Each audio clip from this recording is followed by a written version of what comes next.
Hi friends, భూమిపై జీవం ఎలా పుట్టింది అనే ప్రశ్న శాస్త్రవేత్తలను ఎన్నో దశాబ్దాలుగా వెంటాడుతోంది. మొదట జీవకణాలు ఏర్పడే ముందు నిర్జీవ రసాయనాలు జీవానికి అవసరమైన సంక్లిష్ట అణువులుగా ఎలా మారాయనే అంశంపై ఇప్పటికీ పూర్తి స్పష్టత లేదు. ఈ నేపథ్యంలో చైనా శాస్త్రవేత్త ఒక కొత్త సిద్ధాంతాన్ని ప్రతిపాదించారు. ఆ పరిశోధనలో ఏం వెల్లడైందో ఇప్పుడు తెలుసుకుందాం.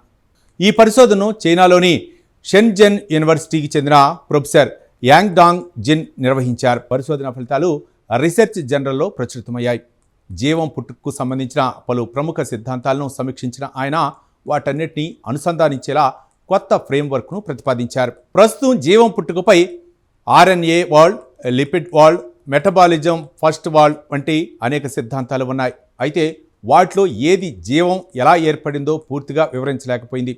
ఈ లోటును పూరించేందుకు ప్రొఫెసర్ జిన్ నానోజైమ్ హైపోథెసిస్ అనే కొత్త సిద్ధాంతాన్ని రూపొందించారు. ఈ లోటును పూరించేందుకు ప్రొఫెసర్ జెనోజైమ్ హైపోథెసిస్ అనే కొత్త సిద్ధాంతాన్ని ప్రతిపాదించారు. ఈ సిద్ధాంతం ప్రకారం భూమిపై తొలి దశలో సహజంగా ఏర్పడిన ఖనిజ నానో కణాలు అంటే మినరల్ నానోజైమ్లు జీవం పుట్టుకలో కీలక పాత్ర పోషించి ఉండవచ్చు. ఇవి నిర్జీవ వాయువులను క్రమంగా మరింత సంక్లిష్టమైన అణువులుగా మార్చి జీవానికి అవసరమైన రసాయన ప్రక్రియలను ప్రారంభించి ఉండవచ్చని పరిశోధకుడు సూచించారు. భూమిపై ఉన్న అగ్నిపర్వతాలు, భూ ఉష్ణజల వనరులు, అధిక ఉష్ణోగ్రతలు, పీడన పరిస్థితులు ఈ నానోజైమ్ల ఏర్పాటుకు అనుకూల వాతావరణాన్ని కల్పించి ఉండవచ్చని ఆయన భావిస్తున్నారు. సూర్యకాంతి, మెరుపులు, వేడి వంటి శక్తి వనరులు ఈ ప్రక్రియను వేగవంతం చేసి ఉండవచ్చని కూడా ప్రతిపాదించారు. ఈ నానోజైమ్లు కేవలం రసాయన చర్యలను వేగవంతం చేయడమే కాకుండా శక్తిని సమాచారంగా మార్చే ప్రక్రియలో కూడా భాగస్వాములై ఉండవచ్చని సిద్ధాంతం చెబుతోంది. జీవ వ్యవస్థలకు అవసరమైన సమాచారం నిల్వ, ప్రతిరూపణ, ఎంపిక వంటి ప్రాథమిక లక్షణాల ఏర్పాట్లో ఇవి తోడ్పడి ఉండవచ్చని పరిశోధకులు వివరించారు.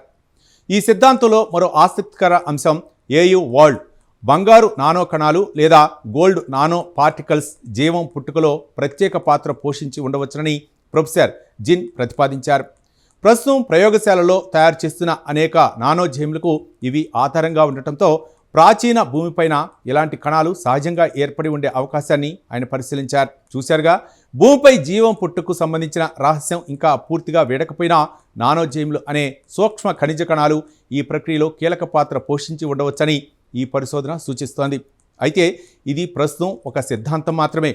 భవిష్యత్తులో మరిన్ని ప్రయోగాలు, ఆధారాలు లభిస్తే జీవం ఆవిర్భావానికి సంబంధించిన ఈ కొత్త ఆలోచనపై మరింత స్పష్టత వచ్చే అవకాశం ఉంది. ఈ ప్రత్యేక కథనంపై మీ అభిప్రాయాలను కామెంట్ ద్వారా తెలపండి.